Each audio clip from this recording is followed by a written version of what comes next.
السلام علیکم، آداب۔ میں سید جاوید حسن۔ شیڈول کے مطابق نومبر اس سال کے آخر میں بہار اسمبلی کا انتخاب ہونا ہے، اور انتخاب سے ٹھیک پہلے کچھ مہینے پہلے نتیش حکومت نے کئی آیوگ کمیشنز کا گٹھن کیا ہے۔ اس میں مہادلت آیوگ، انوسوچت جاتی آیوگ، مچھوارا آیوگ، سورن آیوگ اور بہار اسٹیٹ مراٹھی کمیشن شامل ہے۔ ہمارے ساتھ ابھی مراٹھی کمیشن کے چیئرمین مولانا غلام رسول بلیاوی صاحب ہیں، اور یہ کسی تعارف کے محتاج نہیں، جیسا کہ آپ سب جانتے ہیں۔ بلیاوی صاحب، ہم سب سے پہلے اس بات کو سمجھنا چاہیں گے کہ آپ کی شخصیت ایک مذہبی شخصیت ہے، تو اس طرح کا عہدہ سیاسی سنبھالنے میں آپ کو کتنا انجوائے آپ کو محسوس ہوگا؟ انجوائے وہ لوگ کرتے ہیں جو پیشاور ہوتے ہیں۔ میں پیشاور نہیں، میں خدمت گار ہوں۔ مولانا ابوالکلام آزاد کی بات کرتے ہیں لوگ ووٹ کے سمے، الیکشنز میں، لیکن وہی اگر کوئی مولانا سیاست میں آ جائے، ہاؤس چلا جائے، اسمبلی چلا جائے، کسی بورڈ نگم کا چیئرمین بن جائے، تو پتہ نہیں کیا ہو جاتا ہے کہ اس عالم سے، ٹوپی سے، داڑھی سے دیش کے بہت سنکھیک کمیونٹی کو کوئی دقت نہیں ہے۔ تاریخ ہے، علامہ اشفاق اللہ، مولانا محمد علی جوہر جیسے یہ سارے لوگ راشٹر پتا باپو کے ساتھ جنگ کی آزادی کی لڑائی لڑ رہے تھے۔ نہ ولبھ بھائی پٹیل کو دقت، نہ سبھاش چندر بوس کو دقت، نہ راشٹر پتا باپو کو دقت، نہ پنڈت جواہر لال نہرو کو دقت۔ یہ جو دقت ہے ان لوگوں کو ہے جو نیچرلی ہونا ہے، جن کی کوئی سنتا نہیں ہے۔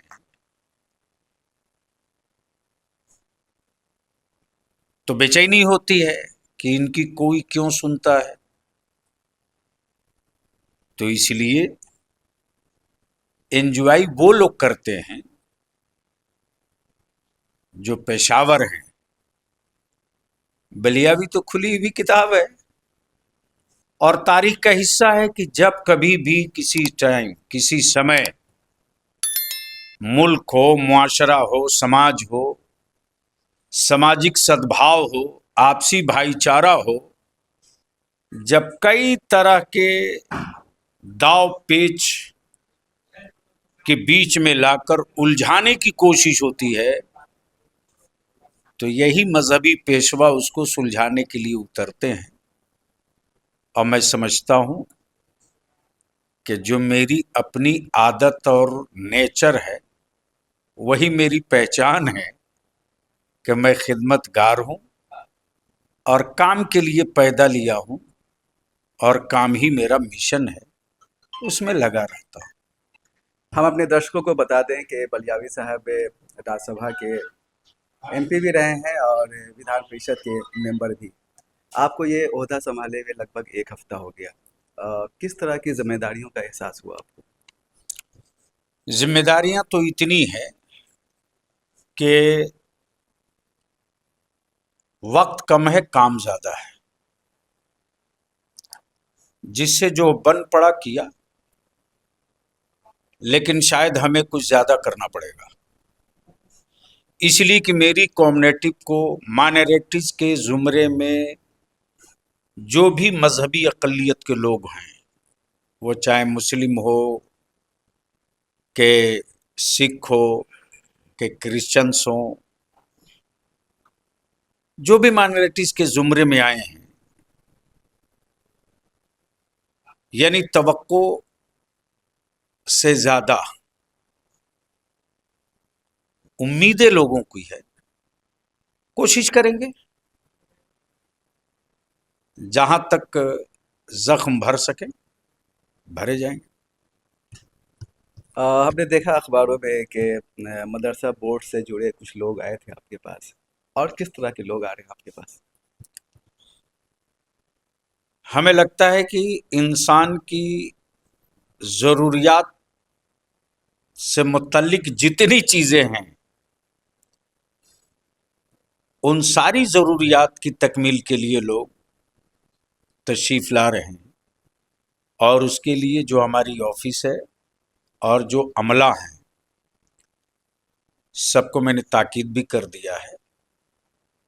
یہاں تک کہ میں نے ان سے کہا ہے کہ آپ کوآپریٹو مائنڈیڈ بنیے، آپ ہیلپ کیجئے. بہت سے لوگ ایسے ہیں جو درخواست نہیں لکھ پائیں گے، ان کی فیلنگ سنیے، ان کی ضرورت کو سنیے، اور قلم لیجئے، کاغذ لیجئے، کمیشن کی طرف سے بیٹھ کر لکھیے اور اس پر ایکشن ہو. ابھی جیسے آپ نے دیکھا کہ ایگزامز کی تاریخ طے کرنے میں عید اضحیٰ کا خیال نہ رہا، نوٹس میں آیا، کمیشن نے ترنت اس پر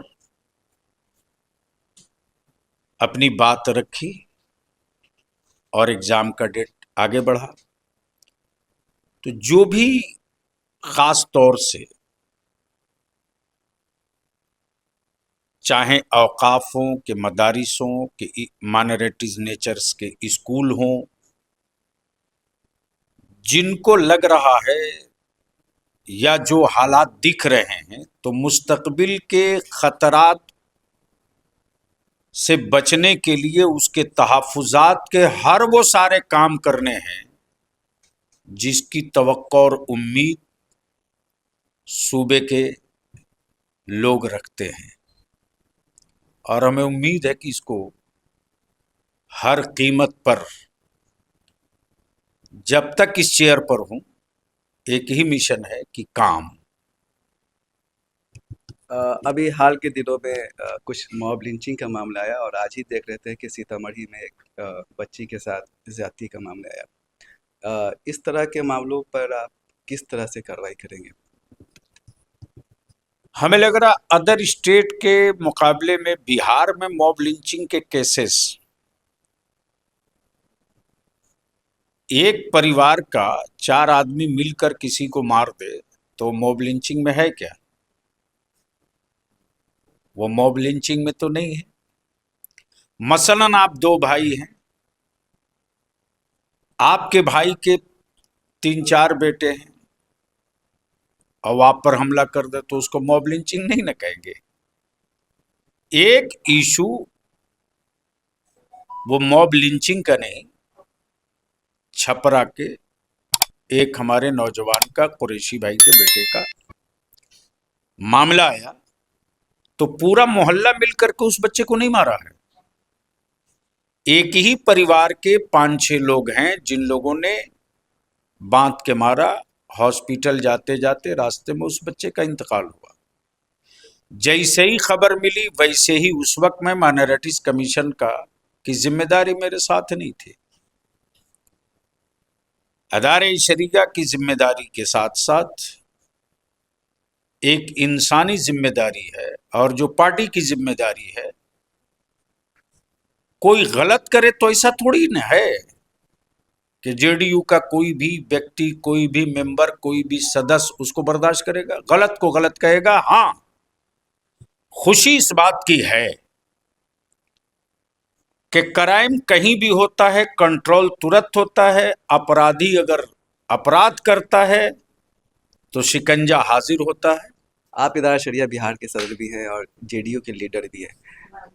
اس دونوں کام کے بیچ میں توازن کیسے برتیں گے آپ؟ ویسے ہی برتوں گا جیسے ایک ترازو ہاتھ میں ہو. جب میں اس چیئر پر ہوں تو یہ کرسی سمویدھانک ہے، جوڈیشلی ہے.